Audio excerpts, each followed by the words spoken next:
Pessoal, boa tarde, tudo bem com vocês? Vamos lá, mais uma aula da disciplina materno-infantil do curso Técnico em Enfermagem do Instituto São Miguel para a turma D de Gandu, que quem está falando é a professora Eliane Nascimento.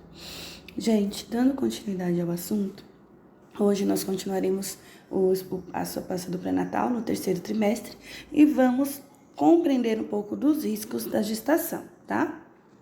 Olhem só, no terceiro trimestre, nesse período, as orientações para a gestante, nós já tivemos a questão dos enjoos no início, o risco nas primeiras semanas, já passamos pelo período de estabilização, né, no segundo trimestre, e agora no terceiro trimestre, nós voltamos a um período complicado, tá?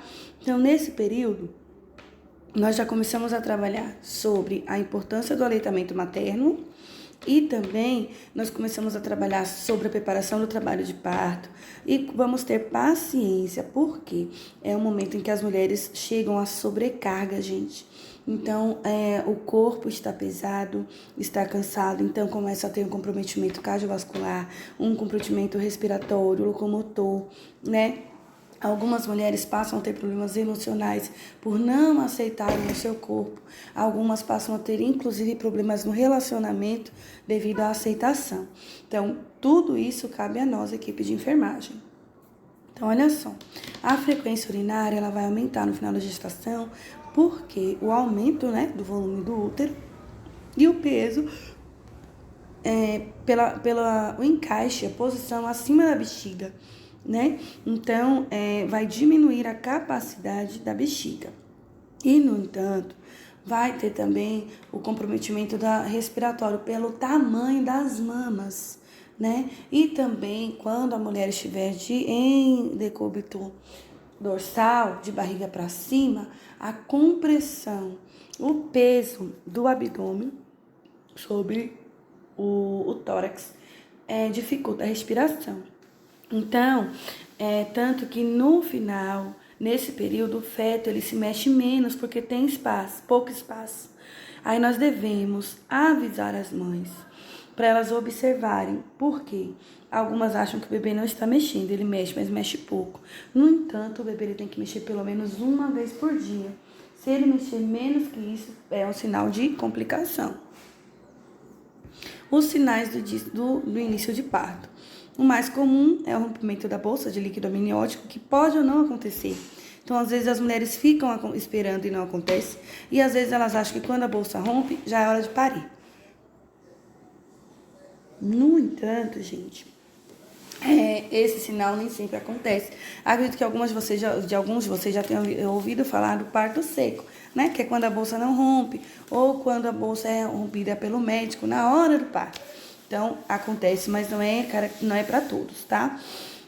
O principal são as contrações, que é uma dor que pode ser tipo cólica. Geralmente, ela acontece com um enrijecimento, né, endurecimento do abdômen, e ela é intermitente.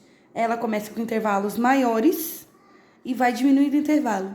E ela tem intervalos maiores e ela tem pouca duração. Aí vai diminuir o intervalo e vai aumentar a duração da dor. Geralmente, uma semana antes do parto, começa a saída do tampão, gente, que é o muco branco, tampão mucoso. Quando, no final, na parte final, vai ter uns sinais de sangue. Aí, sim, nós já temos uma mulher em trabalho de parto. Porque saindo o tampão mucoso, o útero ele vai estar dilatando, vai começar a dilatar, tá? Não precisa fazer aquela respiração cachorrinho que a gente vê na TV, nos filmes. Tem que respirar de forma tranquila. O ideal, o que se preconiza, o que se orienta é o parto humanizado, que vai ser o nosso assunto de pesquisa para debate nesta aula. Pesquisem um pouco sobre o parto humanizado, a humanização da assistência e vamos debater aqui na aula. Então, eu não vou adentrar muito nesse assunto, tá? Na gestação de alto risco. Gente, as gestações de risco, elas devem ser encaminhadas para a unidade de referência. Então, assim, gestantes que já têm um histórico de patologias hipertensas, diabéticas, soropositivos, elas têm uma probabilidade maior de uma evolução desfavorável, tanto da gestação quanto do feto, tá? Esse grupo, né, o grupo de risco, eles serão chamados de, por exemplo, os principais, né, a principal incidência, o maior risco de abortamento são as doenças hipertensivas, né, que são as DHEG, que são doenças hipertensivas específicas da gravidez. Por quê? Tem a eclâmpsia, que pode inclusive levar ao falecimento da mãe e da criança, e isso leva ao sofrimento fetal. Então, a hipertensão e a gestação são características complicadas, são dois fatores que não se combinam muito bem. Quer dizer que a hipertensão não pode ter filhos? Sim, ela pode. No entanto, ela precisa de um acompanhamento mais específico. As características, né, de risco são as que aumentam a possibilidade de levar um dano à saúde. E os principais fatores de risco, gente, na gestação, né, nesse período são os riscos biológicos, que são os extremos da idade, que são adolescentes, né, ou crianças e idosas. Antigamente se falava de 15 a 35 anos. Hoje já não tem um padrão, porque as coisas mudaram muito, a evolução da ciência. No entanto, a baixa idade, né, meninas novas continuam sendo o risco maior do que mulheres de maior idade, tá? Baixa estatura, a obesidade ou desnutrição, nos quadros clínicos a hipertensão e a diabetes. Em relação aos riscos ambientais, o abastecimento deficiente de água, né, e falta de saneamento básico. Relacionados à assistência, uma má qualidade de assistência, né, ou uma cobertura insuficiente no pré-natal. Nos socioculturais, o nível de formação, porque isso influencia muito na adesão a paciente ao pré-natal. E os econômicos, nós falamos de baixa renda, porque também influem na baixa adesão ao pré-natal. Abortamento, gente, é um tema muito complicado, um tema difícil de lidar e um tema que gera muita polêmica. Então, de início, eu já digo a vocês que não nos cabe julgar. Nós não somos juízes, nós não somos advogados, nós somos enfermagem. A nossa função é cuidar. Não nos interessa o que levou aquele aborto, não nos interessa o que ocasionou aquele aborto. Nós devemos cuidar, não nos cabe julgar, certo? Existe uma legislação que cuida disso. A nossa função vai ser prestar assistência. Então, é algo muito complexo, muito delicado. Nós devemos ter muito cuidado com o que vamos falar, né? Nós não devemos culpar a mãe ou julgar a mãe. E muito menos nós não devemos impregnar o estigma social contra elas, né? Lembrando, gente, que o aborto ele vai ter um comprometimento não só biológico, mas também psicossocial e emocional também, e inclusive religioso, né? E quais são os fatores que podem levar a um abortamento espontâneo? Fatores ovulares, né? Óvulos e espermatozoides defeituosos, então aí um abortamento espontâneo, né? Expulsão do concepto. A diminuição da progesterona. Lembram que os hormônios eles vão ajudar na fecundação, na implantação e na manutenção, e também vão ser esses hormônios que vão ajudar na contração, tá? E isso, fora do período correto, pode levar ao aborto.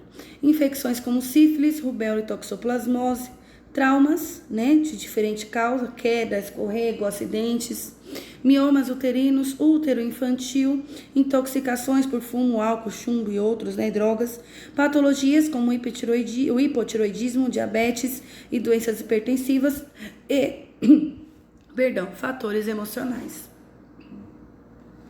A assistência de enfermagem pós-abortamento. Primeiro, o apoio, né, o não julgar e o compreender que nós estamos ali para prestar assistência.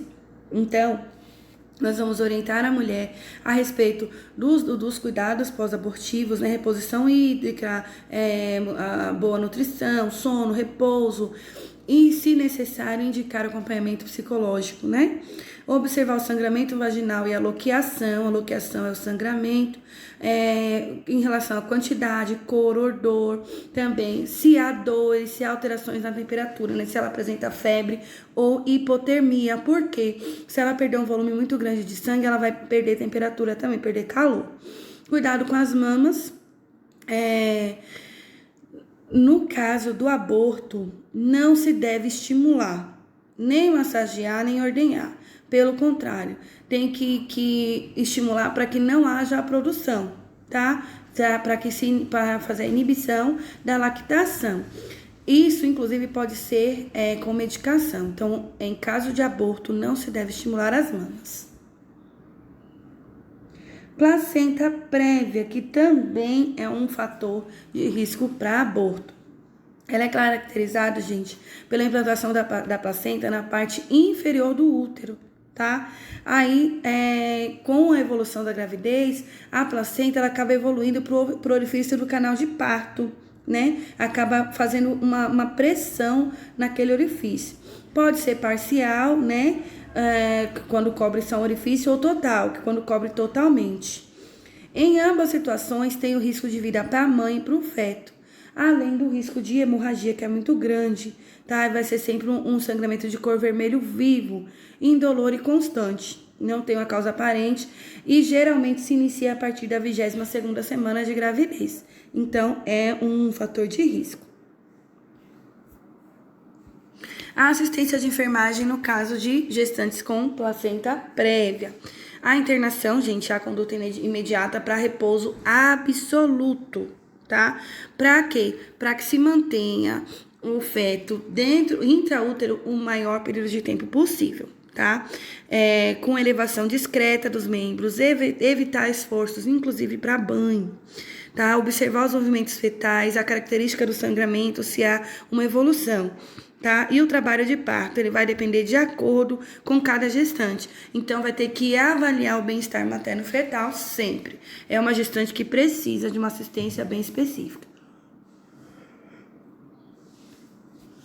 As doenças gestacionais hipertensivas, né? As específicas da gestação. É uma complicação, geralmente, de uma gestante que já é pré-hipertensa, tá? E é perigosa tanto para gestante, quanto para o feto e até para o recém-nascido e puérpera. É uma das principais causas de morte materna, gente. Também é uma das principais causas de morte fetal e neonatal de baixo peso, tá? Ou de prematuros. E essas doenças elas podem ser de forma leve, moderada ou grave. E quais os fatores de risco? A adolescência, né? Ou idade acima de 35 anos, que são os extremos da idade.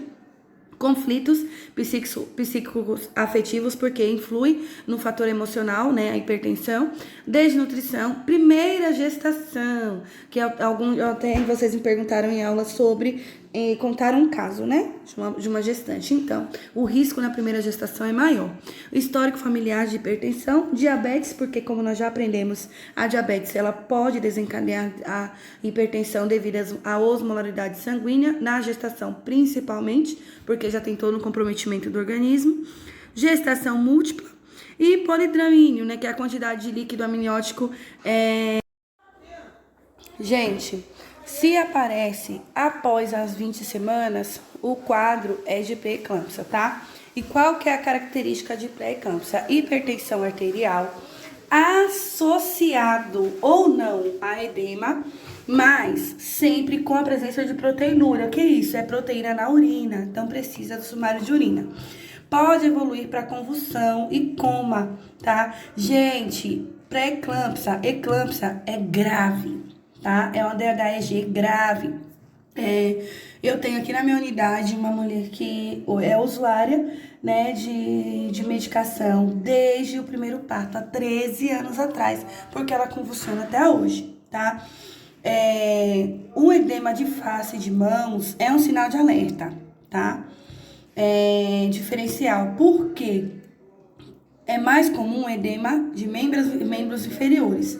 Então, se tem edema de mãos e face, gente, não é normal.